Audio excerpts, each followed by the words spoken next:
যৌতুক নেওয়া বা দেওয়া হারাম। এখন প্রশ্ন হলো এই সম্পর্কে মানুষকে কিভাবে বোঝাবো। যৌতুক নেওয়া বা দেওয়া হারাম, বিশেষ করে নেওয়া তো সর্বাবস্থায় হারাম। দেওয়াটা কোনো মেয়ের বাবা যদি বাধ্য হন, এছাড়া তার মেয়ের বিয়ে না হয়, তাহলে সেক্ষেত্রে তার জন্য নিরুপায় হয়ে তাকে কোনো অসভ্য সমাজ বাধ্য করেছে, কোনো অসভ্য ব্যক্তি পরিবার বাধ্য করেছে, সেজন্য বেচারা বাধ্য হয়ে তার মেয়ের বিয়ের জন্য যদি দেয়, তাহলে তার দেওয়াটা কি হবে না? হারাম হবে না। যারা যৌতুক নেন, মুরব্বীরা ছেলে বিয়ে করে যৌতুক নেন, চাচিরা ছেলেকে বিয়ে করায়া ছেলের শ্বশুরবাড়ি থেকে বিভিন্নভাবে আদায় করেন। সারা বাংলাদেশে আছে, আপনাদের এই অঞ্চলেও আছে না নাই? রমজানে ইফতারি দিতে হবে, বিশাল বড় আপনার স্তূপ করে ইফতারি নিয়ে যেতে হবে। মেয়ের বাপের কি আছে কি না আছে এসব দেখা দেখি না, ঠিক না ঠিক? ফলের সময় ফল কিনে দিতে হবে অনেক, হ্যাঁ, কোরবানের সময় গরুর কল্লা পাঠাইতে হবে, রান পাঠাইতে হবে, আর বিয়ের সময় তো বলতেই নেই, অনেক কিছু দিতে হবে। এসব কালচার আছে না নাই? বিয়েতে যারা যৌতুকের সাথে জড়িত তাদেরকে কিভাবে বুঝাবেন? ছোট্ট একটা লজিক বলি আমি, খুব ছোট্ট, একেবারে সহজ সরল। সেটা হলো, যেই ছেলে কোনো মেয়েকে বিয়ে করে তুলে আনে, এই ছেলে ওই মেয়ের বাপের বাড়ির থেকে যে টাকা পয়সা নিবে, জিনিসপত্র নিবে, সুবিধা নিবে, এগুলো নেওয়ার তো একটা রিজন থাকতে হবে, কারণ থাকতে হবে। কেন নিবে? কিসের বিনিময়ে নিবে? মেয়ের বাপ বেচারা কি অপরাধ করেছে যে তাকে টাকা পয়সা দিতে হবে আপনাকে? যদি বলেন যে সে মেয়ে জন্ম দিয়ে অপরাধ করেছে, সেজন্য তাকে প্রায়শ্চিত্ত করতে হবে দিয়ে, তাহলে ভিন্ন কথা। একটা কথা সহজে বোঝার চেষ্টা করেন। আপনি যে মেয়েকে বিয়ে করছেন, এই মেয়েটা জন্মের পর থেকে বিয়ের উপযুক্ত হওয়া পর্যন্ত একে ভরণ পোষণ দিয়ে, খাওয়া দাওয়া দিয়ে, চিকিৎসা সেবা দিয়ে, শিক্ষা দিয়ে, সমস্ত কিছু দিয়ে গড়ে তুলেছে কে? কার বাবা? ওই মেয়ের বাবা, ঠিক না? তার পিছনে পড়ালেখা করাইয়া তাকে মানুষ করাইছে। সেই পড়ালেখা শেখার পর, আপনার সংসারে আসার পর, তার ওই পড়ালেখাটা কাজে লাগবে কোথায়? কথা বলেন। আপনার সংসারে না? সে পড়ালেখা করে আপনার বাচ্চাদেরকে পড়াবে, আপনার ভাই বোনদেরকে পড়াবে, আপনার হিসাব নিকাশ রাখবে, আপনার এখানে সার্ভিস দিবে। অথচ পড়ালেখা করেছে কে? তার বাপ। সে খাওয়া দাওয়া করে বড় হয়েছে, ভরণ পোষণ করে বড় হয়েছে, কিন্তু সার্ভিস দিবে কোথায়? আপনার সংসারে। উচিত তো ছিল ছেলে পক্ষ মেয়ের বাপকে যে বলা, শ্বশুর বাবাজি, মেয়েটাকে এত বড় করে দিচ্ছেন, লক্ষ লক্ষ টাকা এর পিছনে খরচ করছেন, এর উপকার সব আমি ভোগ করতেছি, খরচ করছেন আপনি, ইনভেস্ট করছেন আপনি, গাছ লাগাইছেন আপনি, ফল খাইতেছি আমি, উচিত তো হলো সব হিসাব করে দেওয়া। এ পর্যন্ত যত যা খরচ করছেন আনুমানিক একটা ফিগার দেন, এগুলো আস্তে আস্তে আমি দিয়ে শোধ করবো। এটাই না যুক্তির কথা, ঠিক না ঠিক? সেটা না করে উল্টা বরং ওই বেচারা মেয়ের বাপের কাছ থেকে বিভিন্ন ছলে বলে কৌশলে নির্লজ্জের মতো সেখান থেকে আপনি যৌতুক খাচ্ছেন। এটা ইসলামী শরিয়ার দৃষ্টিকোণ থেকে স্পষ্ট হারাম। কথা বুঝে আসছে ভাই? মুরব্বীরা যারা এগুলো খাচ্ছেন, আপনাদেরকে শয়তান একটা যুক্তি দেয়, আমি জানি। শয়তান কি বলে? শয়তান বলে যে আমরা তো আসলে চাই নাই, তারা খুশি হয়ে দিচ্ছে, ঠিক না ঠিক? এবং ওই যে আপনারা ওয়াজ শুনছেন না, কি যেন বলে যে টেলিভিশন তো আসলে আমার দরকার নেই, আপনার মেয়েরই তো টাইম পাসের জন্য দরকার। মোটরসাইকেল আমার ছেলে তো লাগে না, সে তো আসলে বাসে টাসে যাইতে পারে, কিন্তু আপনার মেয়েকে নিয়ে যেতে হলে একটা মোটরসাইকেলে না চড়ায় নিলে এটা হয় না। আপনার মেয়ের জন্যই একটা মোটরসাইকেল দরকার। আর ফ্রিজ না থাকলে আপনার মেয়ে তরকারি জ্বালতে দিতে কষ্ট হবে, তার একটা ফ্রিজ না হলে মাছ গোশ এগুলো জ্বালতে দিতে কষ্ট হবে, তার জন্যই আসলে তার শান্তির জন্য একটা দরকার। এরকম নির্লজ্জের মতো বিভিন্ন ফাঁক ফোকর বাইর করে না? এর বাপের অঢেল আছে, সে খুশি হয়ে তার অন্য ছেলেকে দিছে, মেয়েকে দিছে, সেটা মেয়েকে দিছে, তার ব্যাপার। কিন্তু কোন মেয়ের বাপ যদি দেয়, খুশি মনেও দেয়, আপনি মানা করলে বলে না ব্যয় সাহেব আমি খুশি হয়ে দিতেছি, ওইটা এই জন্য দিতেছি বেশিরভাগ ক্ষেত্রে যে ওইটা না দিলে তার মেয়েকে আপনার বাড়ির মহিলারা, বিভিন্ন ডাইনিরা, বিভিন্ন ফাসেকারা, বিভিন্ন খারাপ মানুষেরা ওই মেয়েকে খোঁচায়া খোঁচায়া কষ্ট দিবে,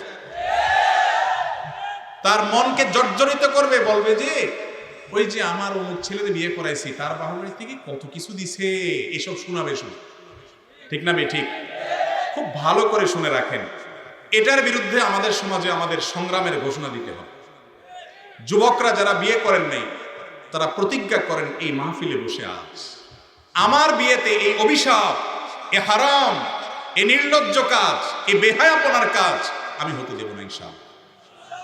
আমার বিয়েতে শ্বশুরবাড়ি থেকে আমি কিছু নেব না, কোনো ইফতারির নামে, কোনো ফলের নামে, কোনো যৌতুকের নামে অথবা হাদিয়ার নামে, উপঢৌকের নামে কিছুই নেব না। শ্বশুর কেন দিবে? শ্বশুরকে আমার দেওয়ার কথা, কারণ তার আস্ত মেয়েটা দিয়ে দিয়েছে সারা জীবনের জন্য। পড়ালেখা করাইছে সে, গড়ে তুলছে সে, গাছ লাগাইছে সে, আর গাছটা তুলে নিয়ে আসতেছে আমার সংসারে, সারা জীবন আমাকে সার্ভিস দিয়ে যাচ্ছে। নির্লজ্জের মতো কিভাবে ওই শ্বশুর বাড়ির দিকে তাকাইতে পারে কোনো যুবক? আপনি বিদেশ যাবেন, টাকার তল পড়ছে, আপনাকে বিদেশ যেতে বলছে কি আপনি রিক্সা চালান? আপনি রিক্সা না চালায় শ্বশুর বাড়ির টাকা দিয়ে বিদেশ যাবেন? আপনার মতো নির্লজ্জ, আপনার মতো বেহায়া আল্লাহর জমিনে কম আছে। যুবক, নিজের মধ্যে বিবেক থাকতে হবে, আল্লাহর ভয় থাকতে হবে। মা বাপ আপনার স্ত্রীর প্রতি অবিচার করলে মা বাবার সাথে বেয়াদবি করা যাবে না, শক্ত ভাষায় কথা বলা যাবে না, অভদ্রতা করা যাবে না, জোরে কথা বলা যাবে না, ঝগড়াঝাটি গালিগালাজ করা যাবে না। কিন্তু বিনয়ের সাথে হয় মা বাপকে বুঝাবেন, আর না হলে স্ত্রীকে সান্ত্বনা দিবেন যে তারা যা করছে তা অন্যায়, কিন্তু মা বাপ আমি কিছু বলতে পারছি না, তুমি সবর করো। তার সাথে থাকবেন, তাকে সঙ্গ দিবেন।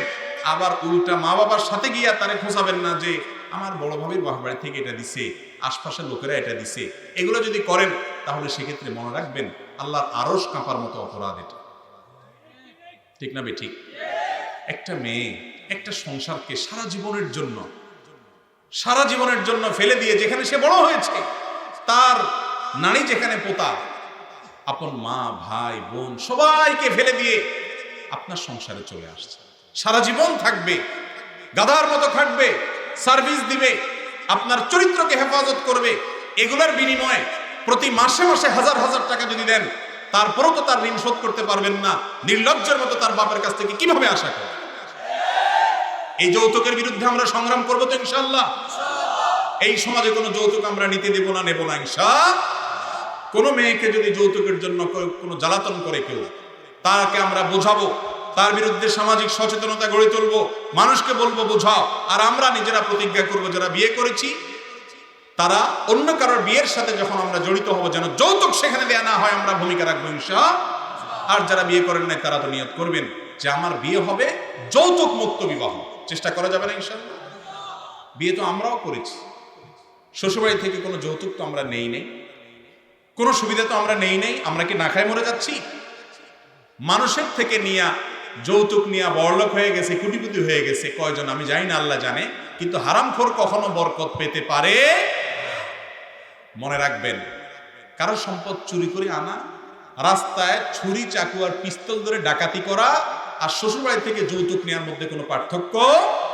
ওইটাও হারাম, এটাও হারাম, বরং ওইটার চাইতে একদিক থেকে এটা অনেক জঘন্য এবং ডেঞ্জারাস। কারণ এখানে আপনার শ্বশুর আপনাকে আস্ত মেয়েটা তুলে দিয়ে উপকার করেছে, উপকারের নামে আপনি থাপ্পড় দিয়ে তার কাছ থেকে আরো চাঁদা আদায় করছেন। পথে যে ডাকাতি করছে সেই বেচারা তো ডাইরেক্ট টাকাটা নিয়ে নিছে, আর এখানে যে উপকার করছে আপনি তার কাছ থেকে চাঁদাবাজি করেছেন, আপনি বড় ডাকাত।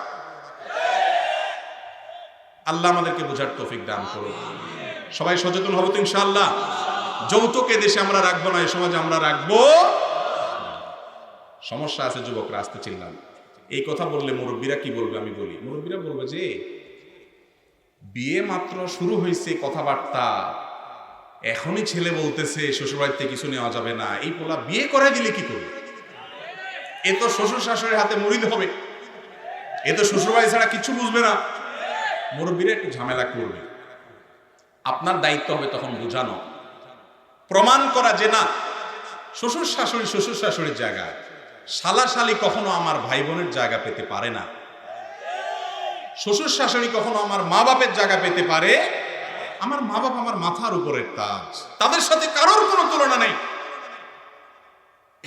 আমি শুধুমাত্র এই জায়গায় অন্যায়ের বিরুদ্ধে বলছি, এর মানে এই না যে আমি আমার মা বাবার চাইতে তাদেরকে প্রাধান্য দেবো, বেশি শ্রদ্ধা করবো, বেশি মানবো। এটা হতে অনেক যুবকরা কিন্তু আছে যে এই ক্ষেত্রে মা বাবার কথার চাইতে শ্বশুরবাড়ির কথা বেশি শুনে, ভাই বোনের চাইতে শ্বশুর শাশুড়ির শালাদেরকে বেশি আদর করে, আছে না নাই?